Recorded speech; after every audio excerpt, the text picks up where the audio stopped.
Welcome to USA Football's Coach and Coordinator Podcast, where top football coaches from around the country share their stories, philosophies, concepts, and strategies to help you get better on and off the field. Now, here's your host, Keith Grabowski.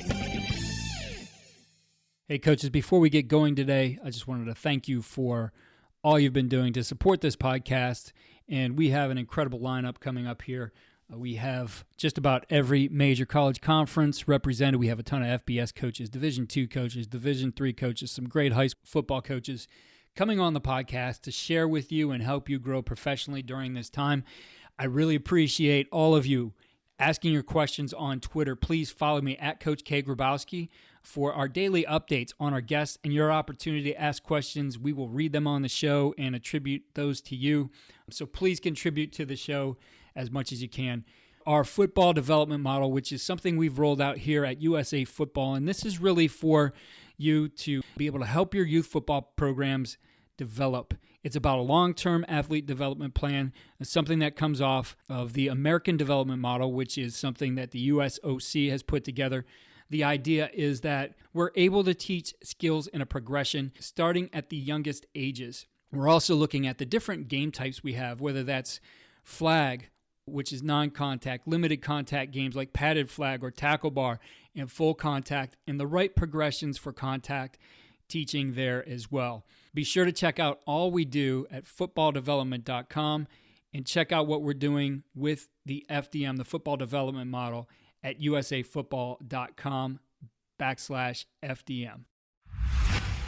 Well, I'm excited to be joined today by former NFL quarterback, Arizona State Sun Devil, Jake Plummer. Jake, great to have you back here on the podcast. Hey, Keith, thanks for having me, man. I always enjoy catching up with you and seeing what's out there, what's fresh on the football side of things.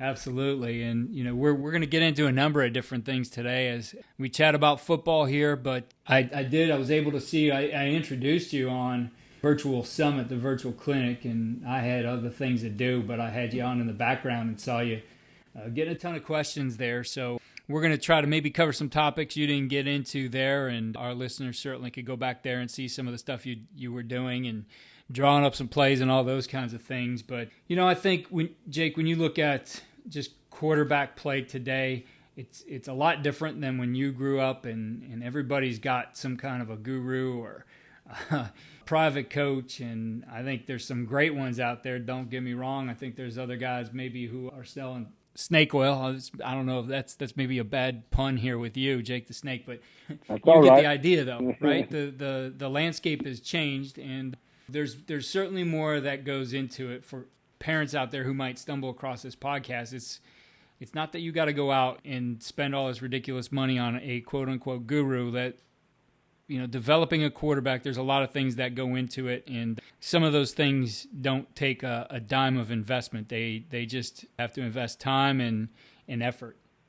Yeah, I think, you know, I'm a quarterback guru. I'll tell you right now, I'm stamped, certified, guaranteed 100% a QB guru. What I've gone through. Do you got that certificate on the wall? Yeah.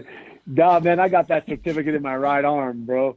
And the ability to go out and just be a quarterback. And I think it's an interesting world today, and where we're living with the QB gurus, this, you know, emphasis on possibly training to be a certain position, when what I feel like that position entails is someone that's not a robot, that's not trained, that's not stuck in this like guru box, but it's more of an athlete, someone that can come in, and you throw any ball at them, they're going to react in the right manner and catch that ball and throw it or move or shake or run or juke or jive. And a guru, I don't think necessarily is teaching that. They're focusing on one thing, and that's being a quarterback. And I know that as a quarterback, you have to be an athlete, but I don't believe you can take a kid who's not athletic and turn him into a quarterback with a guru.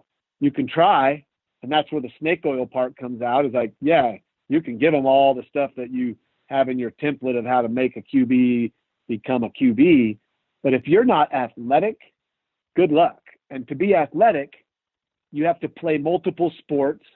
not just play the organized games that your school puts on, or the organized AAU league that you're in, or the little league that you're in that plays all summer in a structured format. I believe wholeheartedly that you have to go out and find unstructured ways to enhance your skill set outside of football. Like, I became a great quarterback through the times I spent on the field learning the position and reading defenses and throwing routes and being accurate and working on my footwork once I became a quarterback. But prior to that, I played everything. And I played handball, I played wall ball, four square, one bounce, two bounce, three bounce, dodgeball on a trampoline. I mean, you name it. I played every game in the world, and I believe that all of those had something to give to my skill set that helped me survive for 14 years at a pretty high level playing quarterback. I didn't have a guru.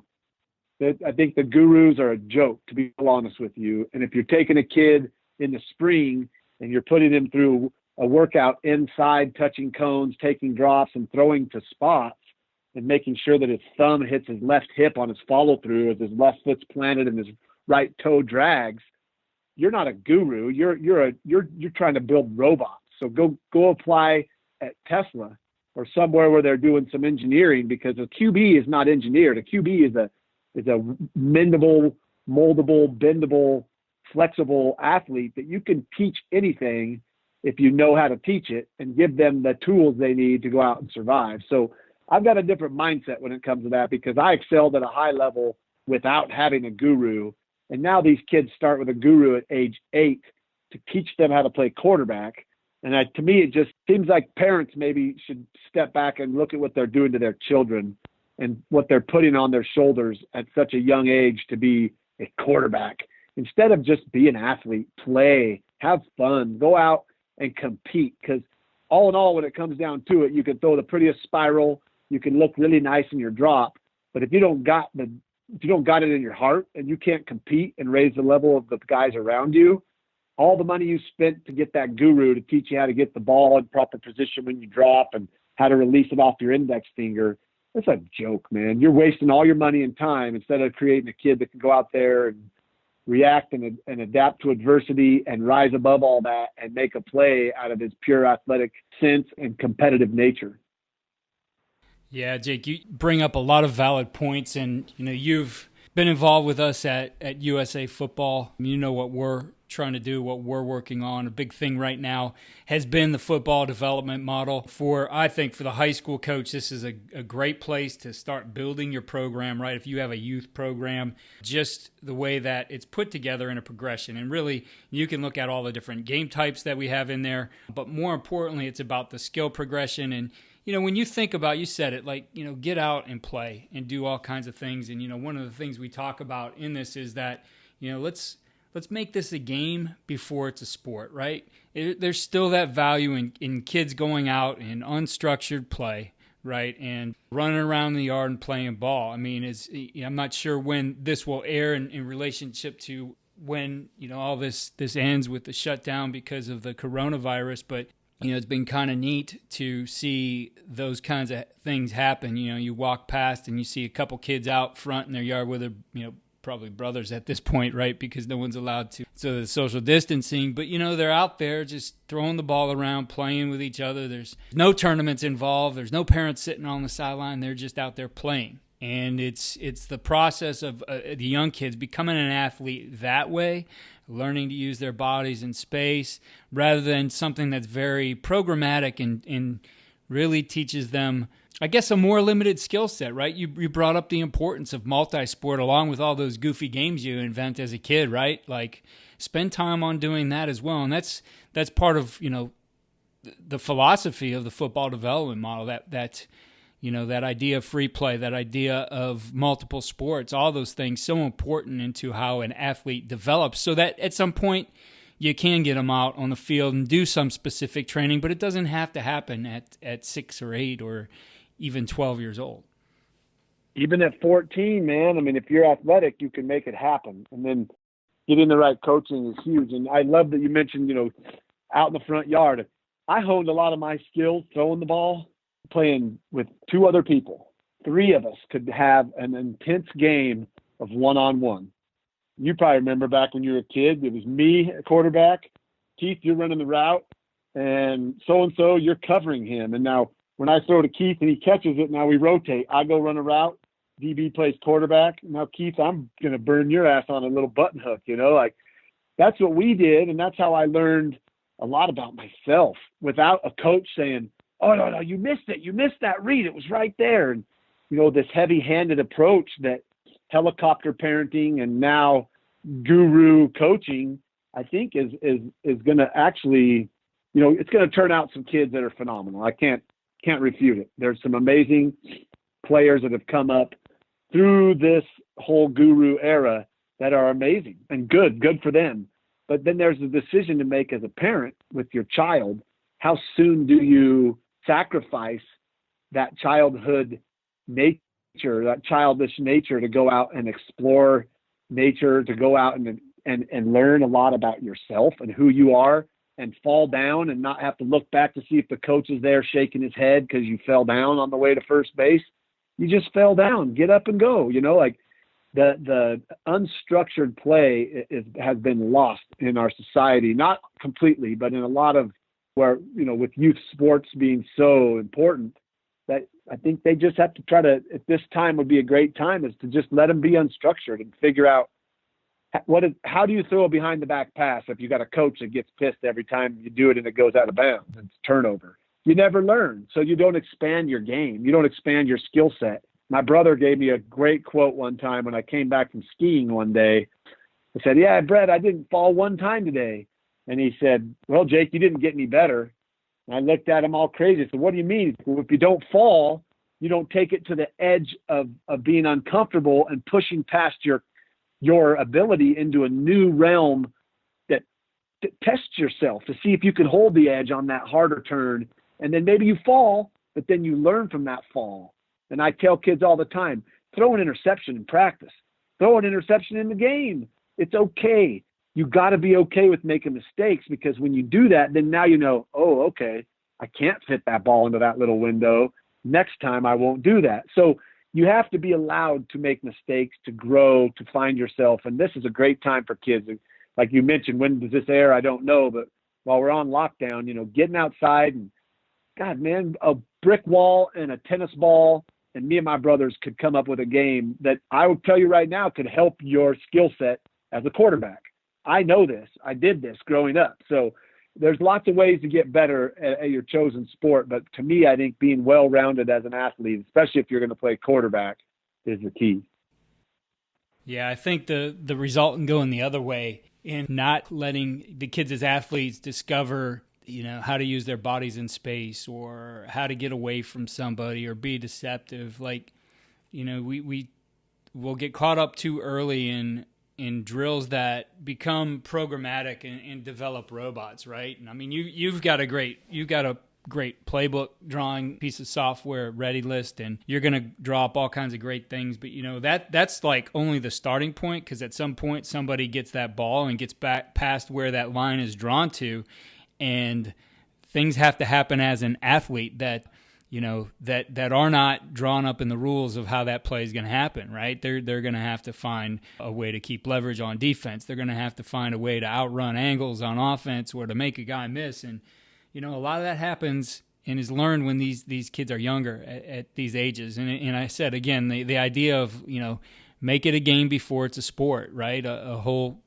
part of and philosophy behind what we're doing here with the football development model, and the things we're working on at USA Football. It's a great point. One thing, a coach of mine, Jeep Christ, one of my favorite coaches, Adam at Arizona, quarterback coach. He's coached for many, many years. He told me a funny drill he did with his kids when they were playing Pop Warner or Optimus. He had them run a play, and then he blew the whistle, and he told them, when I blow the whistle, freeze, wherever you're at, stop. And then when I blow the whistle again, we're going to go back to our original starting position. So you ran a sweep left and everybody reaches, and the running back catches the sweep and runs and jukes a guy, and then he stops. Now you got to go back and recreate in reverse the play you just ran to your starting point. It's those kind of little things that just add spice to the game and keep it from becoming redundant. Me personally, Keith, I got tired of the game. It would tire. By the time the season was done, it was like, oh, right. It's basketball season now. I'm healthy. Good. I get to play hoops, and that's what I think, numbers of kids have gone up, the number of population, the intensity at a young age. If you're an athlete, well-rounded, you don't necessarily have to start playing basketball at age 4 if you still want to try to pursue it. If you're athletic, I think you can pick up the ball and go do it. And back to like the playbook thing, Coach Trestman, another one of my great coaches, said every play that I call, I hope runs well. But 70% of the time, you're going to have an incompletion or a completion or the play gets stopped. Those other 30% of the plays that don't happen as they're coached to do, those are game breakers. Those are game changers. And if you have the athletes that aren't robotic and taught how to run a route and then that's it, if you have the recess players, like I like to call them, like the Kansas City Chiefs, man, Patrick Mahomes, good Lord, those guys love it. Run your route. If he hasn't thrown it yet, now it's recess. Where's the space? Where's the hole? How do I work back so Patrick sees me, gets me the ball? And then what they do after that is what's really fun. They don't just take a knee or they rally. It's like at recess, every play we call when I was in the 5th grade, 6th grade, whatever, that was going to be a touchdown, man. And so that's the mentality that these guys, the Chiefs, have. And I love watching them play.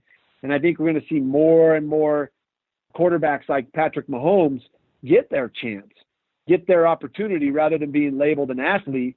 Have them be labeled the cornerstone of your team, and put them at that position with their balls in their hand all the time and let them raise the level of the guys around you. And, that's what the great thing about sports is that when you can bond together with a team, you can fight through adversity and come from behind and win a game you weren't supposed to win. And those kind of things really make it all worthwhile.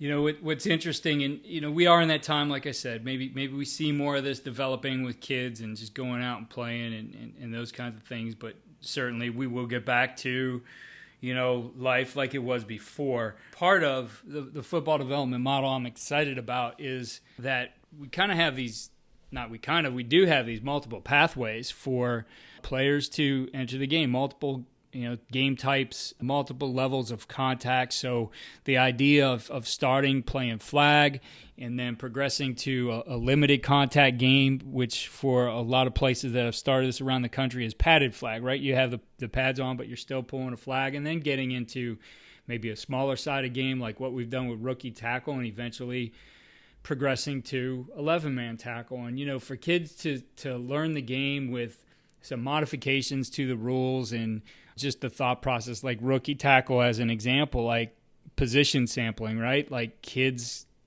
get to play multiple positions. So you don't take the kid who, at age 8 and maybe he's a little bit husky and say, oh, this kid's going to be a lineman. Well, I've known a lot of those guys who, I can think of one in particular, when I was coaching coming out of college, tore my knee up, started coaching when I was 19 down the road, just junior high football. And, this kid, when he got to 8th grade, he was just too big, didn't meet the requirements of weight limit to play quarterback, and then went on and was a high school All-American at quarterback, played and started at Boston College and kicked around, had a cup of coffee with the Patriots and did some stuff in NFL Europe. But that was a kid who, if we pigeonhole him when he's younger and don't give him the opportunity to position sample, number one, he might go away from the game because he was ended up being a real athlete. But two, just a missed opportunity because you're not giving the kid that chance. And,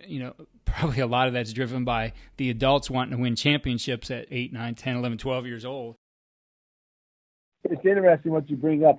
That's what we've lost sight of at a young age with these kids is the position development and the skill set development and the fundamentals and teaching them, the skills needed to overcome adversity and failure. And, the model we're following or have been following in the past, I believe, causes a lot of stress for kids.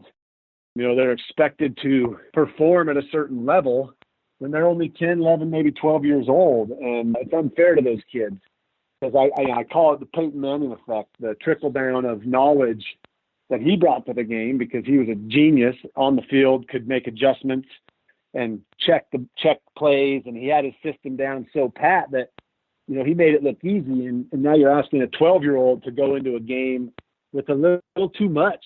I mean, they're overloaded, I believe. And Trestman, another great quote of his was being able to play with a quiet mind.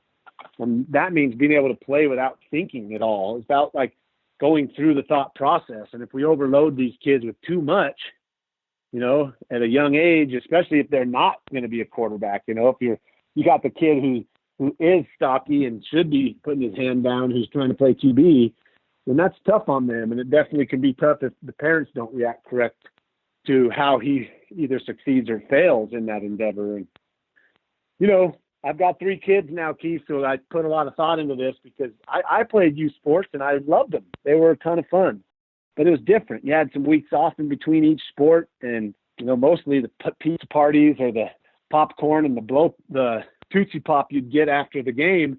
Well, that was the best part, right? I mean, that's what the Tootsie Pop had, the arrow with the Native American Indian shooting the arrow. You'd go take that wrapper back and get another Tootsie Pop, man.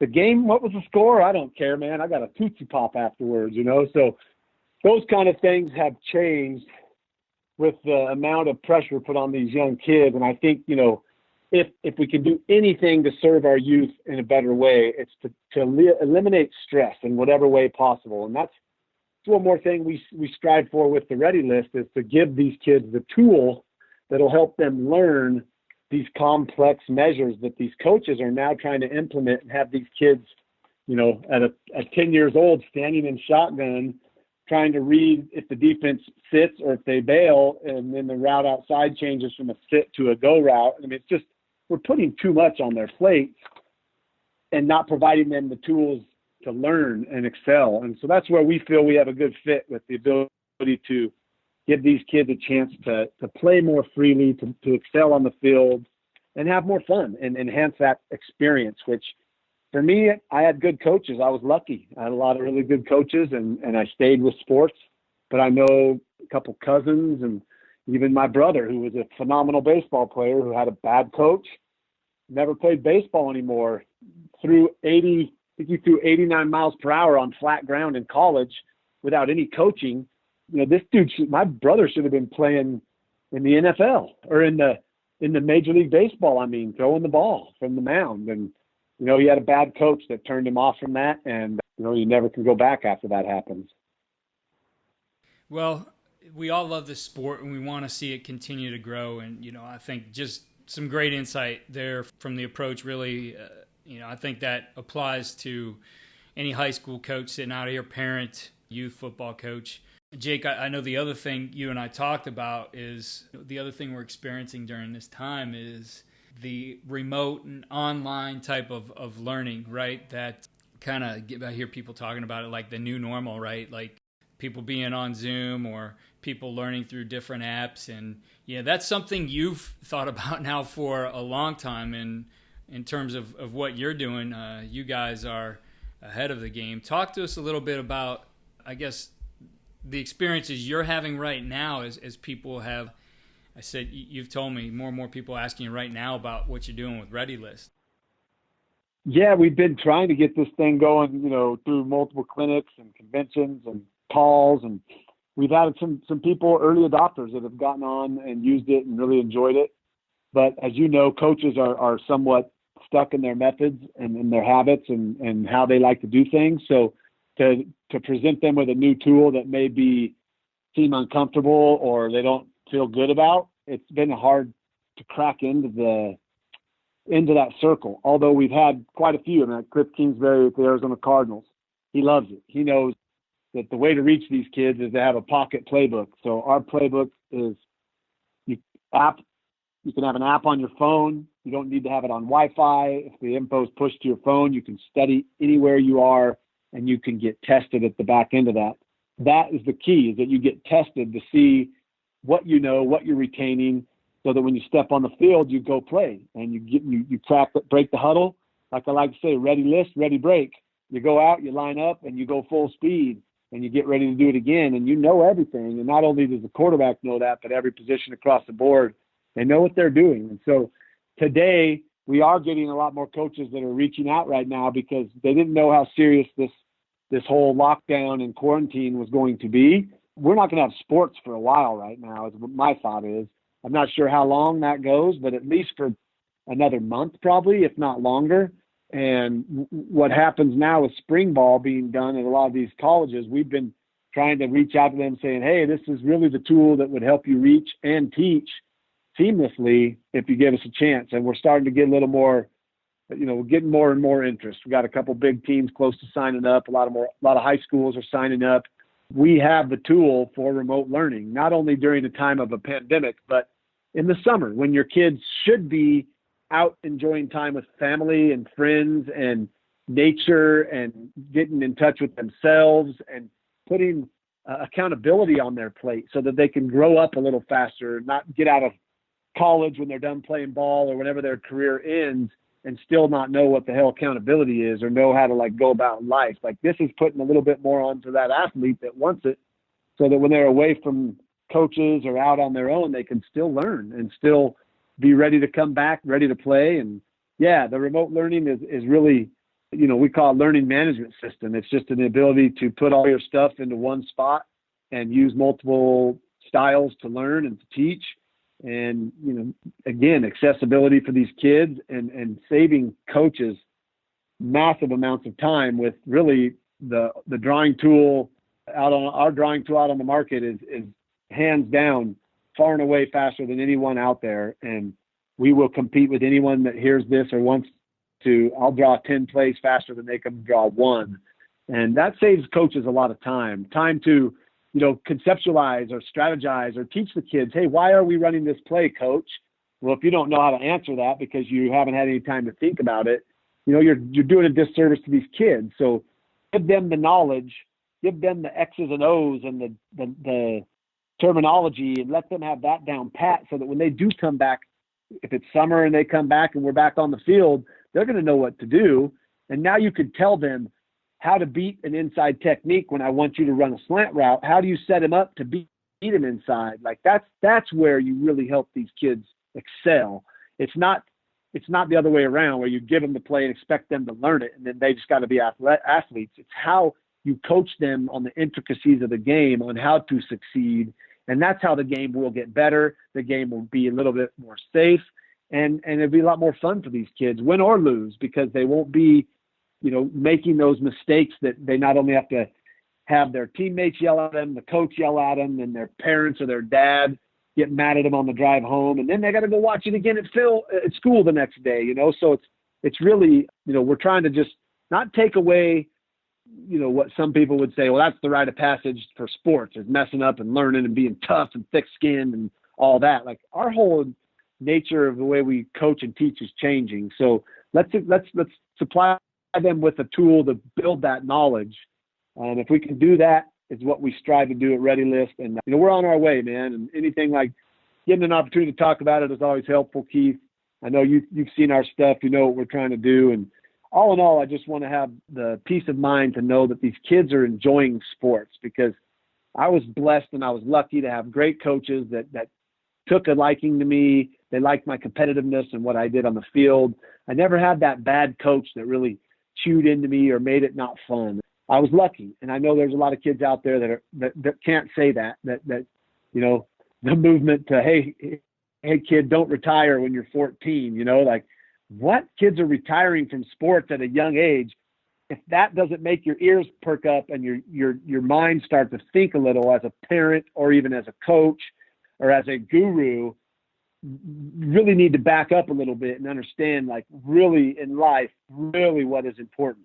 Is it the sport and the follow through and the thumb to the left hip, or is it building humans that can sustain when sports are over and they have to find what's next in life? Do they have the readiness and the ability to do that? That's where I feel, a difference needs to be made. And however we can get that done, man, with clinics like you're putting on and podcasts and all that, it's just sharing knowledge and trying to educate people. Well, Jake, as always, I appreciate you coming on to talk ball. You are always welcome to do that. Appreciate the insight you're giving here to what we can do to help this game and all you're doing at Ready List and the different things you think about to, again, move the sport forward. And for our listeners out there, best way to follow you. You can follow me at Snakes Takes on Twitter. That's all I really got going on the social side. You can follow Ready List Sports, at Ready List Sports on Twitter. We're putting out a lot of info for coaches, and yeah, just pay attention. You'll see what we got going on here soon as the coaches start to buy in. And I really appreciate the opportunity, Keith, to come on and talk a little ball and a little philosophy on sports and youth and being a quarterback, man. Thanks for the opportunity.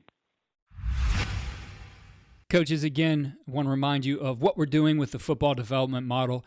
Please push this down to your youth coaches. I think this is a great way for you to get some organization and structure beyond what you've already done. Check it out, all of our program development for youth football at fdm.usafootball.com. Again, check out our systems for blocking, tackling, and defeating blocks at footballdevelopment.com. If you register with your email, you get your choice of 3 free videos. There's some great things in there. I think things that as you get going again, you can get into the summer and maybe make up on some things that you might have lost if you had a spring ball, if you had time here in the spring to work on football. Some great drills for all those phases of contact. If you're enjoying the podcast, please head over to iTunes or your platform and give us a 5-star rate. If you have a minute, write a review. We really appreciate it, and we will read your review on our highlight show that we do at the end of the week.